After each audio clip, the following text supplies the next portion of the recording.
Jumpa lagi dengan saya Mbah Atmoko, tetap di channel Rasa Misteri, di mana ada rasa memiliki misteri tersendiri. Oke, saya akan menceritakan sebuah kisah yang menurut saya ini sangat menarik. Kenapa sangat menarik? Jadi saya ini memiliki teman saya ini menurut saya teman-teman yang usil, jahil, metakil kayak buta cakil ya teman-teman ya. Ngusilnya gimana? Suatu ketika saya ini mengadakan camping lah sama teman-teman saya di daerah Banyupanas, Pacet, di Kecamatan Pacet, Kabupaten Mojokerto itu ada air panas di sana, ada wisata air panas. Di atas air panas itu juga ada koyok semacam jadi dari perhutanian itu seperti memberikan fasilitas camping. Tempat camping itu yang menurut saya itu cukup bersih tempatnya, tapi juga sangat asri karena masuk kawasan perhutani. Jadi pepohonan atau tumbuh-tumbuhan itu masih hijau dan asri, hawanya juga sejuk, dingin gitu. Karena kebetulan Pacet itu sendiri di Kabupaten Mojokerto ini hawanya dingin seperti di Kota Batu di Malang. Singkat cerita, waktu camping itu teman-teman saya itu tergolong teman-teman yang usil gitu. Yang usilnya gimana? Waktu malam-malam api unggun, ada teman saya ini yang kencing gitu. Ada teman saya yang kencing, dijailin lah sama salah satu teman saya. Dijailin sama salah satu teman saya, jadi membawa kayak karung padi yang warna putih itu loh, yang warna kayak gini, yang putih itu. Jadi dikerubutkan gini sambil bilang, itulah si teman saya ini yang kebetulan belum pernah merasakan kejailan dari teman-teman saya yang lainnya. Akhirnya kuaget lari tunggang langgang karena dipikir hantu beneran. Lewari akhirnya waktu itu langsung ngumpul ke api unggun di situ menceritakan bahwa habis dikasih lihat penampakan wujud pocong gitu. Lah si temen-temen saya yang lainnya ada ketawa lah, yang si Fulan ini yo apa itu bingung toh yo, wong lagi ketakutan kok diketawain, aku jadi takut iki. Setelah itu,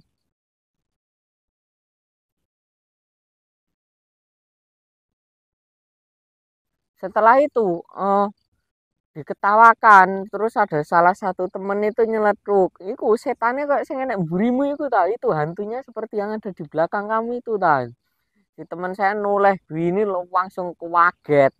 Waget akhirnya yo ketawa, ikut ketawanya, ketawa marah ya teman-teman ya. Akhirnya sampai ngelempar sandal itu, dilemparkan ke mukanya. Akhirnya di situ akhirnya apa itu namanya, kisah itu menjadi sebuah lelucon waktu camping itu. Waktu camping setelah paginya kita bagi-bagi tugas, ada yang bagian nyari air, ada yang bagian masak, ada yang bagian bersih-bersih, ada yang bagian belanja gitu. Setelah siangnya itu kegiatannya itu yang namanya anak-anak muda ya teman-teman ya. Jadi ya wis ala-ala anak muda, ada yang pakai gitaran, gitar-gitar nggak jelas meskipun nggak bisa main gitar, nyanyi-nyanyi dan lain sebagainya. Setelah tiba sorenya, tiba sorenya itu antara jam 6 mau ke antara jam 5 mau ke jam 6 ya teman-teman ya. Itu teman saya ini yang jahil ini tadi, yang nakut-nakutin teman saya ini tadi, itu kebelet pup. Akhirnya si teman saya ini pup ke semak-semak, ke pup semak-semak. Di situ si teman saya ini di ada wujud penampakan. Wujud penampakannya itu berupa mbah-mbah itu seperti nyari kayu gitu, nyari kayu. Jadi kayunya itu dipondong ke sini, terus ada seweknya. Seweknya ini apa itu namanya untuk ngiket ngiket kayu ini tuh itu tadi. Ngiket kayu, lalu si mbah-mbah itu membawa tekennya itu dipegang di tangan kanannya itu sambil noleh gini, ketawa. Mbahnya ini senyum kepada si Fulan, teman saya yang lagi pup itu tadi. Karena teman saya itu apa itu namanya, disapa ya teman saya itu ikut menyapa, ikut tersenyum gitu. Setelah ikut tersenyum, si teman saya ini menceritakan perihal kejadian tadi bahwa ada mbah-mbah. Lalu si teman satunya lagi nyeletuk, oh ini loh dek, gunung seperti ini kasihan mbah-mbah, lagi gini ayo kita bantuin gitu. Ya wis ayo. Lah si mbah-mbah ini tadi dikeliling lah orang berdelapan ini, apa itu namanya, keliling menyusuri jalan setapak itu tadi, tapi nggak dijumpai si mbah, si nenek-nenek ini tadi nggak ada. Terus saya merinding, ada suara mak seperti orang jalan. Beneran ini saya merinding, seperti ada orang jalan. Tapi ya wis, karena ini lampunya terlalu terang ya teman-teman, seperti ada orang jalan. Dicariin nggak ada lah, nggak ketemu tadi,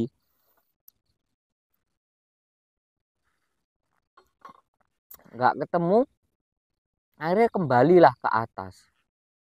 Waktu kembali ke atas, di sana itu uh, ada seseorang, ada apa itu, orang yang ada di atas itu menanyakan, Mas dari mana kok apa itu tadi tendanya ditinggalkan sendirian.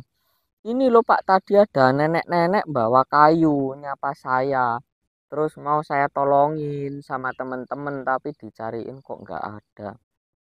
Akhirnya sih bapak-bapak itu tadi menyampaikan bahwa udah Mas, nggak usah dihiraukan kalau ada nenek-nenek itu, wis abaikan saja, anggap saja nggak kejadian apa-apa, nggak melihat apa-apa.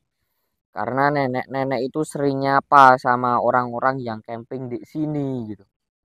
Akhirnya si teman saya itu, oh nggih Pak, kalau gitu pakai bahasa Jawa ya teman-teman, menunjukkan bahwa kita menghormati dia gitu. Setelah itu ada teman saya yang satunya itu menawari kopi, monggo Pak ngopi gitu. Setelah ditoleh bapak-bapaknya itu sudah nggak ada. Langsung kita berdelapan itu seperti apa itu namanya, ketakutan atau shock. Shock luar biasa, shock luar biasa. Jadi saya sama teman-teman ini cuma noleh-noleh gini tok. Noleh gini tok, seakan-akan itu saya sama teman-teman saya dengan yang lainnya itu seakan-akan nih mata ini berbicara, men. Mata ini berbicara, berbicara ini seakan-akan iku mau apa, itu tadi apa, itu tadi siapa. Jadi koyok mek kowah-kowah gini tok, apa iku, gelang-geleng gitu. Akhirnya apa itu, dari situ tadi, kejadian itu tadi, kita mencoba saling menguatkan. Akhirnya ya wis ndak apa-apa lah, wong itu tadi bapake ya apik kok, apa iku wujude ya wujud manusia biasane. Itu kalau niate jelek pasti apa iku wujude ya nggak sebagus itu loh, berarti penunggunya baik gitu. Setelah itu kita saling menguatkan. Akhirnya setelah masakan ini tadi wis mateng ya, kita makan malam lah bareng-bareng sambil menceritakan, guyon-guyon sambil api unggun gitu, di bawah api unggun itu. Setelah itu eh, teman saya ini yang di dalam tenda itu mendengar sesuatu, eh, keluar dari tenda menanyakan ke saya, Mas Atmo, sampean tadi eh, dengar suara anak kecil nangis enggak itu? Loh, mana ada di atas gunung seperti ini kok ada suara anak kecil? Loh, beneran Mas, saya tadi loh mendengar anak kecil menangis gitu. Tapi kok sampean nggak denger, lah wis diabaikan aja. Eling ajar ini kata nih bapak-bapak tadi, kalau ada apa-apa wis diabaikan aja. Anggap aja nggak melihat apa-apa, nggak mendengar apa-apa. Akhirnya si teman saya ini tadi nggak berani lah di dalam tenda sendirian. Nggak berani ke dalam tenda sendirian, ikut ngumpul sambil api unggunan. Selang beberapa lama, kita ini tiba-tiba dikagetkan sama kedatangan sosok yang tidak terduga. Tiba-tiba ini dari atas pohon ini terdengar suara kerusak kerusak kerusak kerusak, langsung jatuh di depan kita semua. tapi bukan di api unggun ya. Jadi misalkan di sini api unggunnya ya, kita melingkar itu langsung sesuatu dari atas ini tiba tepat di samping api unggun itu. Lalu kita ini langsung terperanjak orang 8 ini lari tunggang langgang semua. Setelah lari tunggang langgang, oh, kita ini koyok notice nih, ini tadi bukan sesuatu yang goib ini. Ternyata ada apa itu namanya, ada kera. Kera itu jatuh mau mengambil makanan yang ada di depan itu tadi. Leson, tak ini kita berlapan ini apa itu namanya ketawa sejadi-jadinya. Yang awalnya takut itu langsung takut itu seakan-akan hilang karena ada kera yang tiba-tiba turun ke tempat makanan mau minta makanan ini tadi. Ya namanya malam ya teman-teman ya otomatis ya kaget. Mungkin teman-teman pendaki yang pernah ngalamin cerita seperti ini ya pasti kaget bukan kepalang. Apalagi kalau kita lagi mendaki tiba-tiba ada babi hutan terus kita cuma pura-pura diem mematung atau nggak bergerak yang pergerakan agresif takut kalau dikejar. Pasti teman-teman pendaki pernah ngalamin kisah-kisah seperti itu. Jadi pendakian itu hal-hal yang aneh-aneh itu sering terjadi. Setelah itu kita ini guyon, akhirnya kita ini apa itu namanya terbongkar lah di situ dari kejadian itu bahwa kita ini penakut semua. Setelah itu kita itu wis tidak menghiraukan hal-hal yang kejadian yang aneh-aneh itu tidak menghiraukan. Waktu itu sekitar jam 2 atau jam 3 kita ini mapan tidur. Mapan tidur kok tiba-tiba nih oh tenda ini ada yang suara koyok menggaruk krak krak krak seperti ada yang mencakar-mencakar gitu.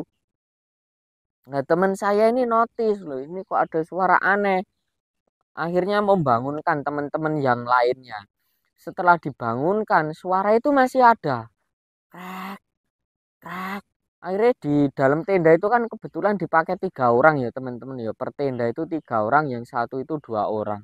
Yang tenda kecil, yang tenda besar itu diisi 3 orang. 3 orang ini keluar lah. Setelah keluar itu teman saya yang bertiga ini seakan-akan koyok perempuan. Kok perempuan ini gimana setelah melihat keluar gitu langsung menjerit sekeras-kerasnya langsung teman saya bertiga ini saling rangkul-rangkulan gitu loh. Saling rangkul-rangkulan loh teman saya yang di tenda yang lainnya itu langsung sontak keluar semua teman-teman. Keluar saking paniknya itu seperti tenda itu koyok bergoyang hebat gitu loh. Koyok ada sepasang kekasih di dalam tenda gitu. Jadi tenda itu langsung gerubuk-gerubuk, gerubuk-gerubuk, langsung keluar semua. Langsung keluar semua. Ternyata di luar itu ada sosok yang sangat mengerikan. Bagaimana tidak mengerikan? Ternyata itu yang ngerek-ngerek itu ada koyok sejenis serigala. Sejenis serigala, tapi kepalanya ini kepala manusia. Setelah teman saya ini apa itu namanya mengambil senter, kita senterin rame-rame. Ternyata itu si sosok ini tadi itu adalah teman saya yang jahilin. Jadi kita ini bertuju di prank sama satu orang ini tadi. Wah, akhirnya kita nggak jadi tidur karena kita ini wes apa itu namanya wes shock campur emosi karena ada serigala berkepala manusia ya. Akhirnya kita meringkasi si tenda ini tadi. Akhirnya setelah itu kita ringkesi, kita turunlah ke bawah. Setelah kita turun ke bawah, kita berdelapan ini menemukan menjumpai atau simpangan dengan mbah-mbah perempuan yang membawa kayu tadi. Tapi ketika kita turun, mbahnya ini naik ke atas. Naik ke atas mbahnya itu saya merinding sekarang. Mbahnya itu koyok menyampaikan, "Nak, ada yang ketinggalan." Gitu. Nah, karena si teman saya ini wis ketakutan dan inget pesennya orang tadi yang di atas yang sebelumnya itu wis nggak usah dirokan, nggak usah dirokan, wis biarin yang ketinggalan nih. Akhirnya saya sama teman-teman saya itu langsung yang awalnya sepeda motor itu berjejer-jejer mengekor gitu 4. Akhirnya langsung koyok 4 ini menjadi apa itu satu barisan gitu loh, jadi melebar gini. Saking takutnya, akhirnya apa kok kita berlapan dengan 4 sepeda motor itu kayak saling ketakutan itu. Saling ketakutan kita turun pelan-pelan akhirnya kita sampai rumah dengan selamat. Jadi mungkin teman-teman ini pendakian ini mungkin ada beberapa yang ngalamin hal-hal yang mistis seperti ini. Karena di gunung-gunung itu kan jarang terjamah manusia ya teman-teman ya. Jadi kejadian-kejadian mistis itu sering dialami. Sebetulnya saya ada kisah yang waktu pendakian di di Gunung Penanggungan sama di Gunung Arjuno. Mungkin akan saya bawakan di next video, tetap di channel Rasa Misteri, di mana ada rasa memiliki misteri tersendiri. Ha ha ha ha ya ya.